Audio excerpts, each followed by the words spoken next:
तो welcome to my channel everyone.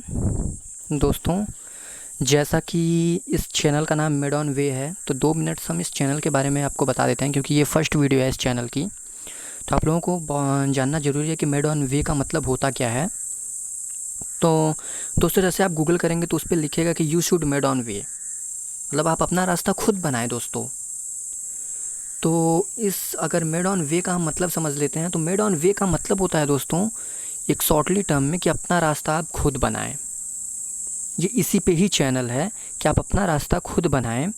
और दोस्तों, ये पहला वीडियो है जो कि करंट अफेयर 27 मई 2020 मतलब 2020 का 27 मई का ये करंट अफेयर्स है, जो कि इसमें काफ़ी 1 ही 2 क्वेश्चन है जो कि बहुत इंपॉर्टेंट, बहुत नॉलेजेबल क्वेश्चन है, जो कि आज मैं आपको देने वाला हूँ।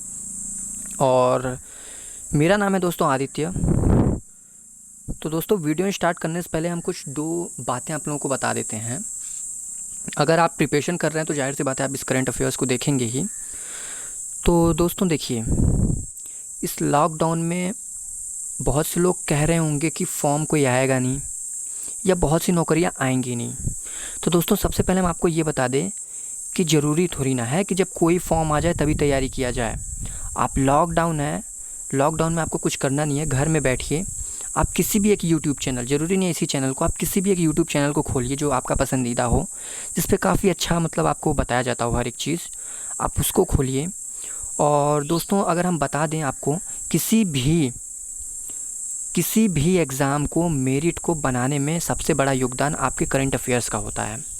जीएस तो एक नाम का होता है कि जीएस इसमें पूछा भी जाता है, बट सबसे ज़्यादा अगर आपका करंट अफेयर्स जो है वो स्ट्रॉन्ग है, तो आपको कोई भी एग्ज़ाम निर्णायक स्थिति तक पहुंचाने के लिए आप एलिजिबल हो जाते हैं दोस्तों।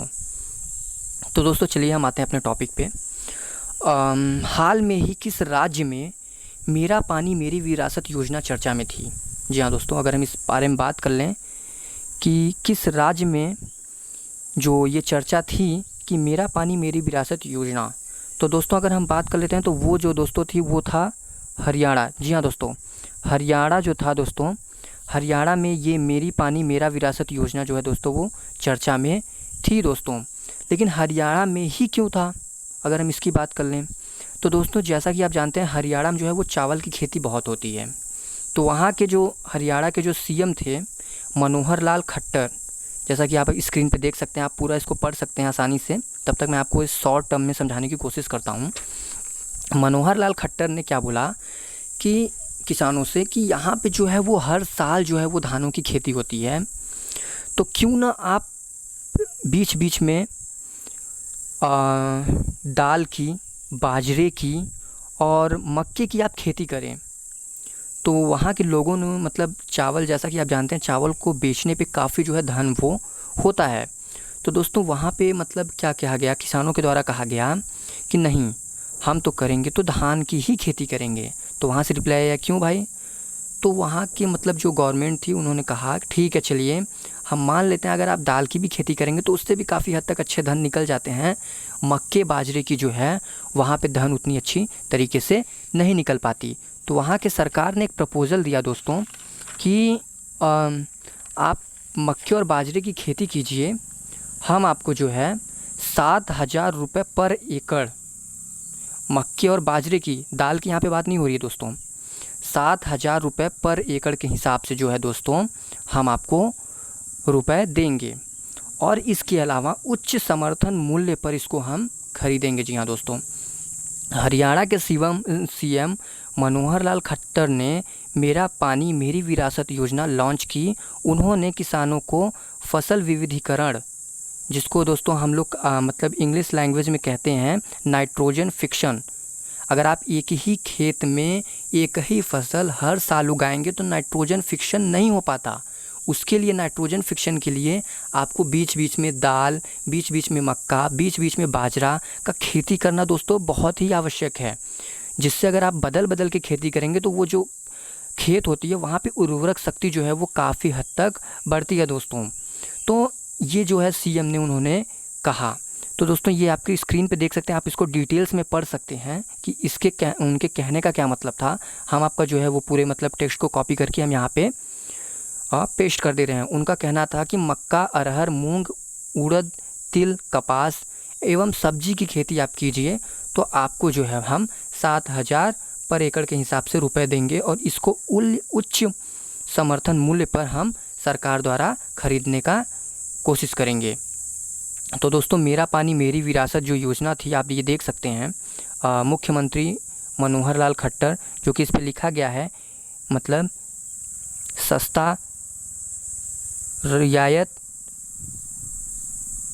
और जो है वो मतलब सिंपल तरीके से जो है हम इसका वो क्या करेंगे, इस्तेमाल कर पाएंगे। तो ये सब इसमें जो है दोस्तों आप देख सकते हैं स्क्रीन में अच्छे खासे जो है वो इसमें सारे जो है वो इसके जो इस मिशन के जो ये मतलब ये योजना जो है, इस योजना के अंतर्गत क्या क्या आता है इसके बारे में ये पूरा दिया गया है। तो आप इसको अच्छे से पढ़ सकते हैं, ठीक है। धान की जगह मक्का, बाजरा, दाल ये सब उगाएं जिससे कि नाइट्रोजन फिक्सन जो है वो काफ़ी अच्छी तरीके से हो पाए दोस्तों। तो दोस्तों ये मतलब था पहला क्वेश्चन। अगर हम यहाँ पे और बात कर लेते हैं तो मेरा पानी मेरी विरासत योजना के मतलब योजना के में आखिर किसान विरोध में क्यों थे। तो दोस्तों विरोध इसलिए कर रहे थे किसान क्योंकि उनको लग रहा था कि अगर धान की हम लोग खेती नहीं करेंगे तो हम लोगों का जो है वो धन कम होगा, क्योंकि वो धान की जब खेती करते थे तो उसको बेचते थे तो काफ़ी अच्छी जो है उनको प्रॉफिट हो जाती थी। तो इसी वजह से इनका जो सालाना जो आय था, अगर मक्के और बाजरे की खेती करेंगे तो वहाँ पे धन नहीं निकल पाएगा, उसको बेचेंगे तो धन नहीं निकल पाएगा। ऊपर से कोविड-19 है, भूखमरी इस और भी ज़्यादा है। तो इस वजह से क्या हुआ, किसान जो है वो हड़ताल पे थे। ये योजना तो सही थी लेकिन टाइमिंग सही नहीं था इस योजना को लागू करने का दोस्तों। तो ये आप देख सकते हैं कि मनोहर लाल ने कहा था कि बार बार धान की खेती करने से फसलों का विविधीकरण नहीं हो पा रहा है, नाइट्रोजन फिक्सन नहीं हो पा रहा है, जिससे दाल उगाएं, मक्का उगाएं एवं बाजरा उगाएं। तो हरियाणा की सरकार ने कहा अगर आप दाल, बाजरा, मक्का उगाते हैं तो 7,000 रुपये पर एकड़ के हिसाब से आपको पैसा दिया जाएगा और इसको उच्च कोटि समर्थन मूल्य पर खरीदेगी हमारी सरकार। दोस्तों अगर हम यहाँ पे दूसरे क्वेश्चन की बात कर लेते हैं तो दूसरा क्वेश्चन, हाल में ही हीट वेव भारत में कौन से हिस्से में चर्चा में रही। जी हाँ दोस्तों, हीट वेव अगर आप जानते होंगे हीट वेव क्या है, अगर आप नहीं जानते हैं तो हम बता दे रहे हैं हीट वेव होता क्या है। सबसे पहले हम इसका आंसर दे देते हैं कि वो कौन सी हिस्से थी जो कि ये चर्चा में रही। ठीक है दोस्तों, तो इसका ये जो था वो था नॉर्थ। जी हाँ दोस्तों, वो नॉर्थ था जो काफ़ी मतलब हाल में ही हीट वेव के चर्चा में था। तो दोस्तों अब हम बता लेते हैं कि हीट वेव होता क्या है। सबसे पहले हीट वेव क्या है, अगर आपके यहाँ का, आपके स्टेट का 40 डिग्री सेंटीग्रेड से ताप काफ़ी दिनों तक रह जाए, जैसे 40 डिग्री सेंटीग्रेड ताप है वो काफ़ी दिनों तक उसी पे ठहर जाए तो उसको कहते हैं हीट वेव। जी हाँ दोस्तों, अगर हम पर्वतों की बात कर लेते हैं तो पर्वतों के ऊपर 30 डिग्री सेंटीग्रेड तक ताप अगर ठहर जाए कुछ दिनों तक तो उसको भी कहते हैं हीट वेव। अब दोस्तों हम बात कर लेते हैं सेवरल हीट वेव क्या होता है। Several heat wave 40 degree centigrade अगर कहीं का ताप है, उस ताप में 7 डिग्री सेंटीग्रेड की बढ़ोतरी हो जाती है तो उसको कहते हैं सेवरल हीट वेव। दोस्तों ये जानना आपके लिए बहुत ज़रूरी है, हीट वेव किसको कहते हैं और सेवरल हीट वेव किसको कहते हैं। नॉर्मल जो टेम्परेचर होता है, जैसे कहीं किसी स्टेट का जो सबसे ज़्यादा जहाँ पे गर्मी पड़ती है हम 40 डिग्री मान लेते हैं। अगर हम उत्तर प्रदेश की बात कर लेते हैं तो यहाँ पे 40 डिग्री सेंटीग्रेड है। अगर 40 डिग्री सेंटीग्रेड काफ़ी दिनों तक ठहर जाता है तो उसको कहते हैं हीट वेव। जी हाँ दोस्तों, और वही अगर 40 डिग्री सेंटीग्रेड से 46 डिग्री सेंटीग्रेड के ऊपर चला जाए तो उसको कहते हैं सेवरल हीट वेव। जी हाँ दोस्तों, ये आपके लिए जानना बहुत ज़रूरी था जिसमें कि हम बता दिया। राजस्थान में दोस्तों एक चूरू है, चूरू का तापमान इस वक्त आप देख रहे होंगे काफ़ी न्यूज़ में है, 50 डिग्री सेंटीग्रेड तक हो गया है, जो कि 2019 में यही तापमान 50.8 डिग्री सेंटीग्रेड हो गया था दोस्तों। तो आप इससे अंदाज़ा लगा सकते हैं कि कितना ज़्यादा गर्मी पड़ने वाली है। दोस्तों इंडियन मेट्रोलॉजिकल डिपार्टमेंट IMD का कहना है दोस्तों कि 29 मई से बारिश होना स्टार्ट हो जाएगा, जो कि 20 जून तक मुंबई तक पहुंच जाएगा। दोस्तों आप यहाँ पे इस मतलब फिगर में आप देख सकते हैं कि किसका कितना ज़्यादा टेम्परेचर है। आप इसको एक बार स्क्रीन को पॉज करके आप अच्छे से पढ़ सकते हैं, क्योंकि आप देख रहे हैं कि कितना चूरू का तापमान जो है वो 50.8 डिग्री सेंटीग्रेड है, जो कि सबसे ज़्यादा, इंडिया का सबसे ज़्यादा जो है तापमान इस वक्त चूरू का है।